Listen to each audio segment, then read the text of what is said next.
شیخ عباس قمی نے لکھا ہے فوائد الرضویہ میں سے، کہتے ہیں کہ حیدر قلی نام کا ایک شخص تھا، نفس پاکیزہ ہوئی، بہت پاکیزہ انسان، حیدر قلی نام تھا، نابینا تھا بیچارہ، اپنے دوستوں کے ساتھ زیارت پر گیا، شام کا ایک سرحدی علاقہ سرخس اس پہ رہنے والا تھا، واپس پلٹ کر آنے لگے، ظاہر ہے کہ راستوں ہی سے سفر ہوتا تھا اس زمانے میں، تو پہنچتے پہنچتے کافی آگے نکل گئے، تو رات کا وقت تھا، ایک جگہ پڑاؤ تھا، تو اس کے ساتھیوں نے کہا، دوستوں نے، اس کے ساتھ ایک مذاق کرتے ہیں، دیکھ تو سکتا نہیں ہے، سب نے جس کے پاس جو کاغذ تھا کوئی رکا ویسے زور زور سے ہلانا شروع کیا، اس سے ایک آواز بنی، تو حیدر قلی نے کہا یہ کیا ہلا رہے ہو، یہ کیا ہے؟ سب نے کہا کہ اچھا تم نے نہیں لیا مولا کے حرم سے، مذاق کر رہے ہیں، تم نے نہیں لیا مولا کے حرم سے ایک رکا مل رہا تھا سبز رنگ کا رکا، تم نے نہیں لیا کیا؟ کہ وہ کون سا رکا تھا؟ کہ وہ امام رضا علیہ السلام کی طرف سے مل رہا تھا اپنے ہر زائر کو، کہ جو یہ رکا لے کے جائے اس کو ہر عذاب سے امان ہے امام رضا کی طرف سے، اور امام کا حکم تھا کہ اس کو اپنی قبر میں رکھنا۔ حیدر قلی کہتا اچھا یہ رکا مل رہا تھا، تو دل پاکیزہ تھا نا، ایک دم دل بھر آیا، کہتے مولا میں آپ سے یہ توقع نہیں رکھتا تھا کہ آپ آنکھوں والوں میں اور نابینا میں کوئی فرق کریں گے، مجھے تو پتہ ہی نہیں چل سکا کہ وہ رکا مل رہا تھا، اور آپ کسی امیر میں اور غریب میں فرق کریں گے، یہ میں تو آپ سے تو توقع نہیں رکھتا تھا۔ تو اٹھا، اٹھ کر برعکس چلنا شروع کیا، تو ساتھیوں نے پوچھا کہاں جا رہے ہو؟ کہا جا رہا ہوں امام رضا کے حرم میں۔ کہ اب تو بہت آگے آ گئے، ہم کئی دنوں کا سفر کریں۔ کہا نہیں میں کچھ نہیں جانتا، میں جا رہا ہوں واپس۔ تو نے کہا بھائی مذاق کر رہے تھے، ایسا کچھ نہیں تھا، مذاق کر رہے تھے۔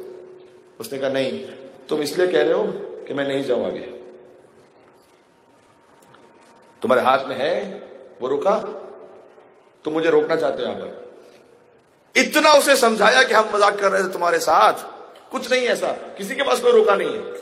کہتا نہیں میں تو جاؤں گا، جو امام رضا علیہ السلام کے ظاہر ہے، امام حسین علیہ السلام کے ظاہر ہے وہ سنے۔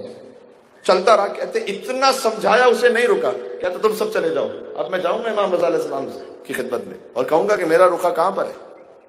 چلتا گیا، لوگوں نے ایک دم ساتھ چھوڑ دیا ایک لمحے پر،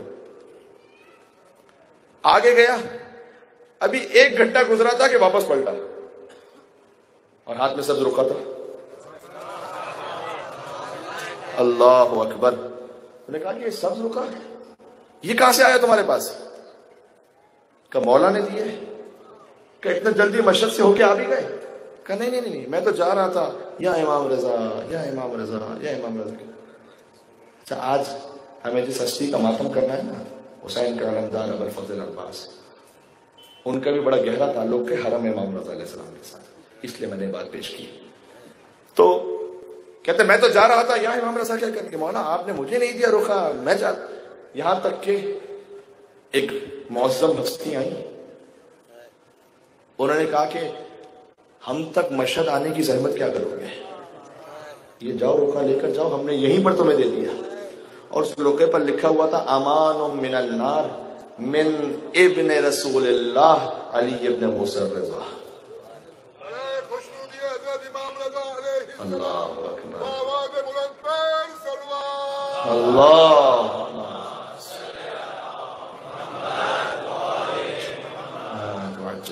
بات واضح ہو رہی ہے۔ امان ہے جہنم کے عذاب سے، کس نے امان دی ہے؟ من ابن رسول اللہ، رسول اللہ کے بیٹے نے، علی ابن موسیٰ رضا۔ سبحان اللہ۔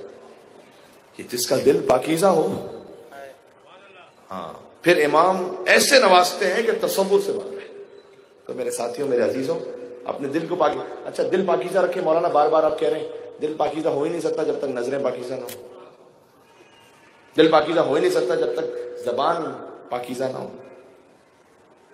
مجھ سے کچھ میرے محترم دوستوں نے کہا کہ کہیں آپ کی بات کا الحمدللہ ماشاءاللہ جوانوں تک اثر جاتا ہے۔ میرے جوانوں، اپنی غذا کا بھی خیال رکھیں، حلال غذا کھائیں، اور یہ گٹکے اور اس قسم کی چیزوں کو زندگی سے نکالیں، یہ کوئی اچھی بات نہیں ہے۔ میں بھائی آپ تو ایسے ناراض ہو کر لگتا ہے سارے پتہ نہیں کیا بات ہے، مولانا نے کیا کہہ دیا. یعنی مطلب یہ کہ ویسے کوئی تبلیغ کر دو تو ناراضگی نہیں، گھٹپے کو کچھ بول دیا تو بھائی سارے جوان ایک دم مچل اٹھیں گے. یہ مولانا تو ہماری گتی رکھ کو چھڑا ہوا ہے. ایک مل کے صلوات بھیجے امام رضا علیہ السلام کے نام. اللہ